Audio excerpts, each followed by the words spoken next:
Hi, thank you for joining me. And for you watching, this is our little chat sessions. I'm talking to people from around the world that are part of the LGBTQ plus community. And today I have a guest with me. I met them last year at a conference. We were actually roommates. So I'll let you take it away and just yourself. Tell me your pronouns and the name that you go by. Yeah, definitely. Thanks. Hey, Renee.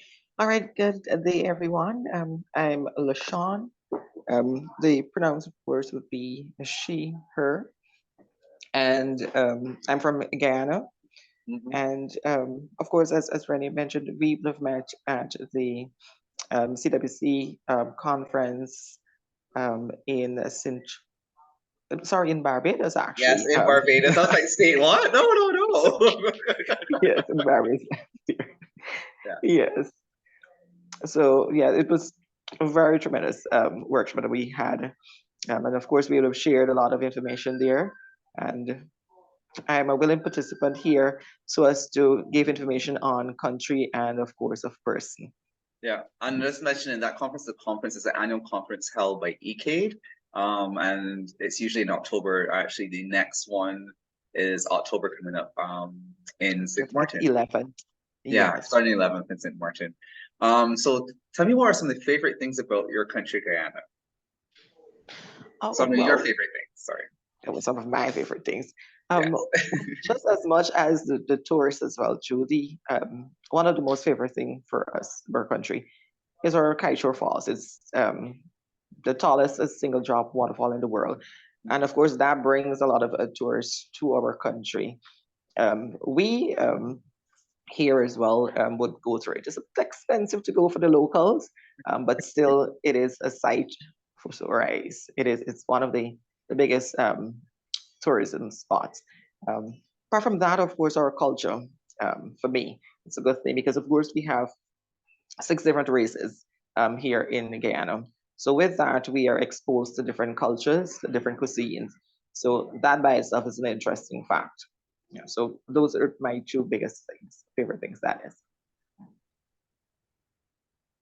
Right. I was actually going to ask about your different ethnic groups in Guyana. So, what are the different ethnic groups there, and what are some of the languages that you can hear spoken in Guyana? Mhm. Well, as mentioned, there are six races. There, the African descent. We have the Europeans. We have the Chinese. We have the Indians. We also have the um, indigenous persons, which of course were formerly called the Amerindians, so they preferred the name as indigenous population. So with that, and I'll start with the indigenous population first. They of course have by themselves six different tribes as well, and they all have their different tribal dialect as well. So that the Arawaks, the Wapushianis, those also have their own dialect and similar languages. So that is special by itself, and also they have their own cuisine separately. They're actually one of the dishes in which the Guyana is known for originates from the Amerindian or the indigenous population, which is the pepper pot. This is known for preparing at the end of year more so, and also their tuma pot, which is similar to the pepper pot.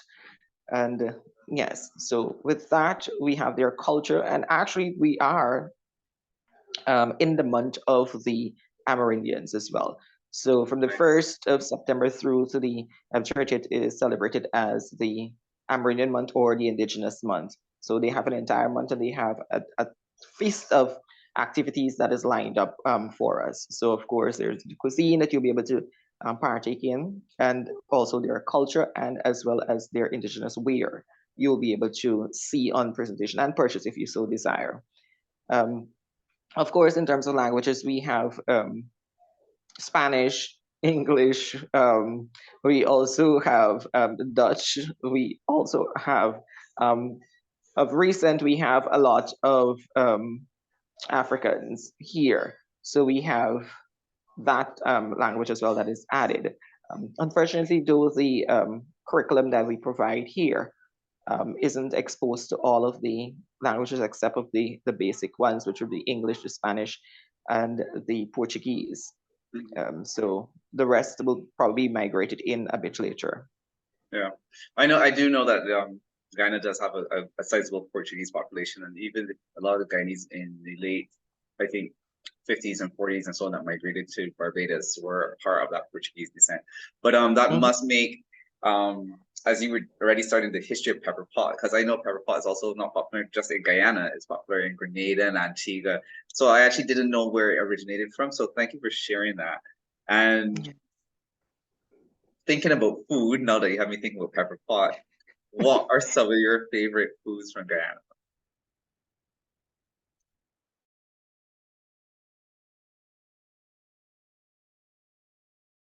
But of course, I Hold love on. the. Let's go a minute. We were frozen for a second. Now big Oh, issue. sorry. So to start over, what's some of your favorite foods? Yes. So I was saying, though macaroni and cheese isn't originated from Guyana, and of course, not in the Caribbean anywhere. Parking is all the way passes all the way from Italy. So yeah, that is one of my favorites, and cook up, which of course I think Trinidad, I think call it pilau, Ah, and I think Barbados call it peas and rice. So we have cook up. Our cook up is somewhat different to um, everybody else's because we have a variety of meat that is added into it, and of course you can also add a variety of different peas into this. So you can have the black eye, you can have the kidney beans, you can have the red beans, all added at the same time with your different meat of your choice and your coconut milk, and you're good to go. So well, those would be yeah. my two. So here we actually, I will have to say, Barbadians' favorite dish is probably the same as yours, macaroni pie, pie and cheese, mac and cheese, Yes, whatever you true. call it. Yes. Hmm. We are so into that, and we do have pilau here when it is added meat, and then we have a separate which is rice and peas, which is black eyed peas and rice. But it's Hmm. funny like how we share in the Caribbean like so much similar food, but then there's always these little added little things that make it different That between causes to each make it country. our own. Exactly, exactly. Yeah. So I know that in Guyana we're gonna switch gears a little bit, and I know that in Yeah. Guyana there was some legislative changes. I know Hmm. 2018 we had the cross-dressing challenge, and then Hmm. we know that there's still some discriminatory laws on the books. What's happening out there to educate, people, and that's both of the community and outside of the LGBT community and outside of the LGBT community about these changes and of laws and policies that impact us that are part of this community. Definitely. And indeed, since we've had the cross-dressing laws struck down back then in 2018, we would have seen persons, excuse me, of the LGBT plus community being a bit more free in terms of their appearance and without being stigmatized heavily. There's still biases that happens, and of course there's still discrimination, but it's not as heavy as it was, given the fact that it is legal at this point in time. However, just as mentioned, there's still some arcade laws in which it is on the books and have not been struck down, and one of which is the buggery law that they have. So with that, um, it can be as high as 25 years if they so decide to charge you on this. And that is one in which they'd have had a petition submitted a while ago so as to have this addressed. We haven't had an hearing on it. They've had consultations, but we haven't had an hearing on this. It has been placed on the back burner for many reasons, I assume. But we are still pushing with this through SASAD, Ghana Society Against Sexual Orientation. So they, of course, are the ones that are pushing along with additional organizations so as to have that one in particular removed. Because um, if at any given point in time they are to have a raid or something, whether they see you the act or they assume you were in the act, you can be charged. And as mentioned, it's with up to 25 years imprisonment for this. So there's one good side, and then of course with that arcade law, then it places persons in a disadvantage. And as it relates to what is being done, we're still having sensitizations with the public. We would have had meetings with the healthcare providers, sessions also with the joint services, the police services as well as the prison services, so we can have a clearer understanding as to how this particular law can affect persons of the LGBTQ community. So that is still being done. There's still workshops being held so as to educate persons on as well how to protect themselves too. We have in-house workshops as well. This is with community members, so that we'll be able to empower ourselves first. So with knowledge, of course, comes protection. So we don't necessarily have to rely on the law. We will be knowledgeable on what we can and can't do, so we would know how to operate. So that is the only thing that is being done thus far. Yeah, and then you just mentioned we have, so just for us, just mention which organizations you work with. Oh, definitely. So the Guyana Trans United works closely along with SASAD and as well GAIBO, Guyana Rainbow Foundation. They also are allied with us in pushing the fight for the amendment. Right. So also to not just Guyana, but with other CARICOM states, we see the LGBT plus community members migrate into other countries within CARICOM itself as well, and also to the global northern countries. What are your views on this type of migration that we see happening with our community? Yeah, well, I do know it is more so for, especially for the country crop, it is for safety. So we would move from one place to another because of how victimized we are in that particular country. We don't have much of an influx of the LGBT members coming here because, of course, we don't have the right to protect as for the North America specifically or any other part of the world. So we would have an influx of migrants, yes, but for different reasons, but not for the LGBT population. And when we leave here, because we have quite a few persons who are leaving, and through SASA as well too, there is a project in which it will assist in providing them the necessary assistance in getting them migrated to another country for protection. So, as mentioned, it is more so because of fear of discrimination, violence. I myself would have been attacked a few years ago, 2019 to be exact. I was a victim of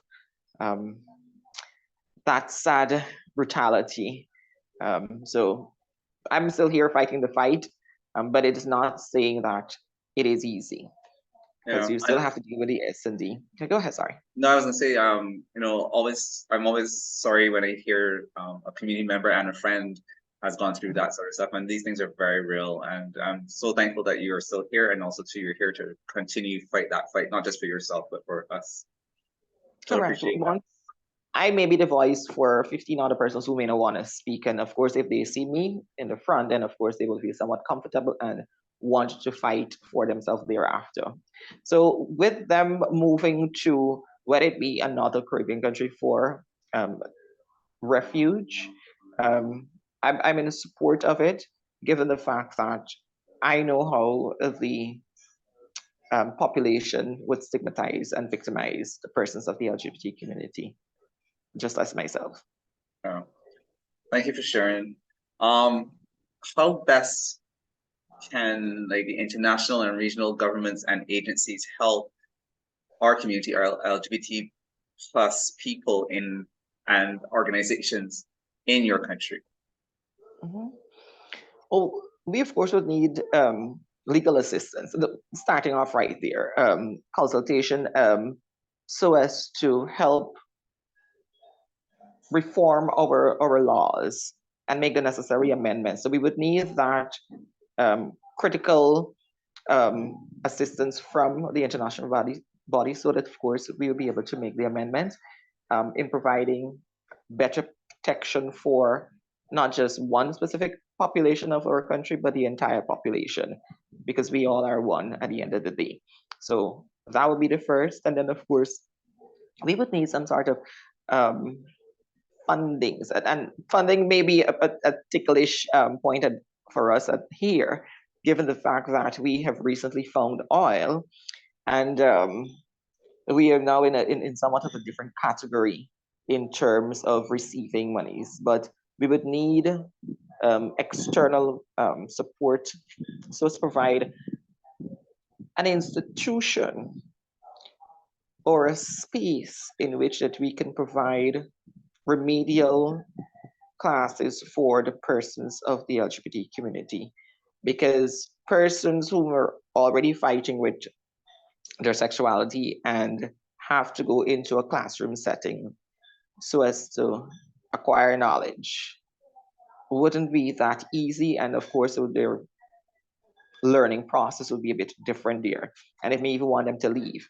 So if we have a safer space where we can provide the education too, then of course they're empowered, their knowledge, and they gain the education, and of course they can do much more with self.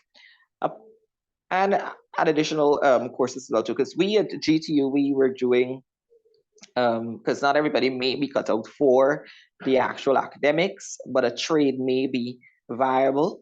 So we would have engaged in having pastry making, floral, even sewing we've had, but it was not being able to sustain due to finances. Um, we've tried fundraising and all of this, but of course it didn't meet the mark that we needed to be. So that is on a pause, not saying we lost all hope, but we're working on that. So assistance in those areas, we will be able to provide the population with knowledge, a skill. So again, they'll be empowered and of course be able to cater to self. But I strongly believe in the remedial assistance, because we all should be able to have um, the ability to read and write a good sentence, and whether it be on paper or oral.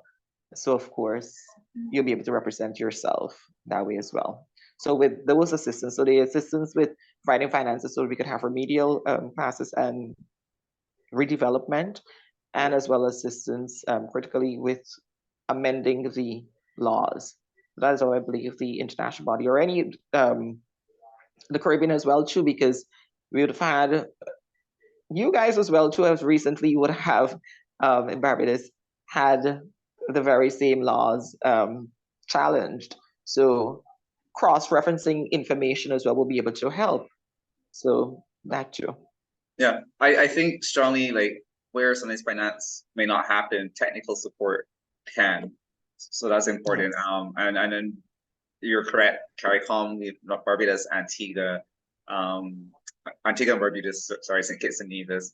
And I know St. Vincent has, I think, heard their case. Like Grenada is supposed to hear this in St. Lucia. So there's a lot of information that we can share with Guyana, what we went through. But also, I just want to mention, like, funding. As much as Guyana's going into another space where they may not be able to receive as much international funding, we have to remember marginalized groups are still there and still marginalized and not accessing the type of funding maybe the rest of the country is. So I always have to remind funders that these organizations still need your assistance on that level, because necessarily the government is not going to fund these organizations. So to improve these marginalized groups, we still require some of that funding to grow and build capacity within our own space.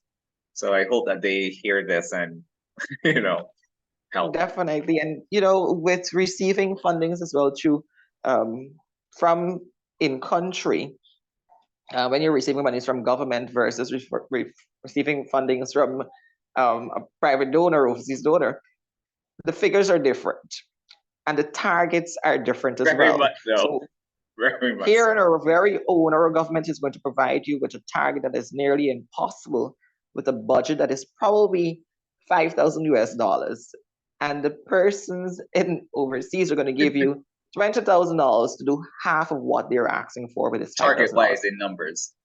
Correct. Yes. And because the work is still probably going to have to be nearly the same, but the numbers that they want you to reach are sometimes unrealistic. Correct. One is unrealistic, one is a bit more realistic. So the realistic one has more monies and the unrealistic one has a poor budget. So that is one of the disadvantages as well too. Because once we now would have acquired oil, and then we would have to apply for grants locally, those are some of the things that we would have to deal with. Yeah. Well, Thank you so much for taking the time to talk with me. It's always a pleasure to sit down and chat with you. It's been too long that we haven't not Yes, it seen has. each other, but it is really great. And um, I wish, you and the community well in the fight ahead when it comes to legislation. I think that it will be a win. So I'm not worried, but I know for the people that are involved, it can be taxing, and also for the community, it can be taxing because it brings out the right wing voice and strength, We're and that exposed right there. that could be very challenging. And it increases, it makes us a bit vulnerable for and open to attack when these conversations start to really become Yeah, national. So I'm with you in thought, and also to there definitely to help technically if I can, from my experiences. And we both know great organizations that are in the region that are there to help as well. definitely. And of All course, right. we'll take that into note, Rennie. Definitely, we will reach out for the assistance when the time comes again. Yes. Okay. Thank you.